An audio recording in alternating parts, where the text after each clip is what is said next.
Pangiti-ngiti na lang si Kai Sotto pagkatapos pabagsakin ng big man import na ito ng kalaban. Muntik pang mapaaway ang ating pambato. Uminit ang ulo ng head coach ng Toyama. Beast mode si Kaiju, gustong wasakin ng ring.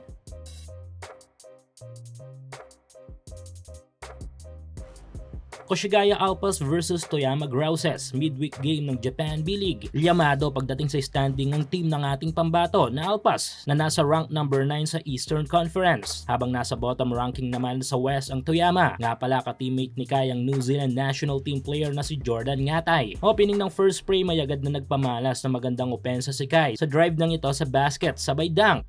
Patuloy ang magandang opensiba ng Alpas sa mga sumunod na minuto, angat agad sa 8 puntos ang kanilang kalamangan. 6 minutes ay bagsak ang international import na ito ng Toyama nang puwersahin ni Kai sa ilalim. Napiko nito kaya't bumawi kay Kai Sotto kaso natawagan ng foul. Pangiti-ngiti na lang ang ating pambato dito.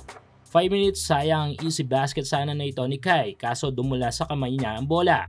Ipinahinga muna si Kai at lamang pa rin ang Alpas. Matapos ang halos isang minuto ay muling ibinalik sa game ang ating pambato. Pero under 2 minutes ay mukhang mapapaway pa ang ating pambato sa import na ito ng Toyama. At dahil dito ay matatawagan ng unsportsmanlike foul ang import ng Toyama at makakapag free throw ng dalawa si Kaiju. Last 25 seconds, supalpal kay Kai ang import na ito ng Toyama. Magtatapos ang first quarter na mapapasa kamay ng Alpas ang kalamangan, 23-14.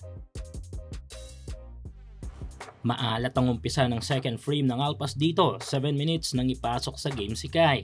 Biglang busang opensa ng Toyama dahilan para makuha nila sa Alpas ang kalamangan. 6 minutes ay nag-init ang ating isa pang kababayan na si Matt Aquino at hinamon ang suntukan ng isang import ng Alpas. 3 minutes, eto na si Kai Sotto, two-handed slam dunk.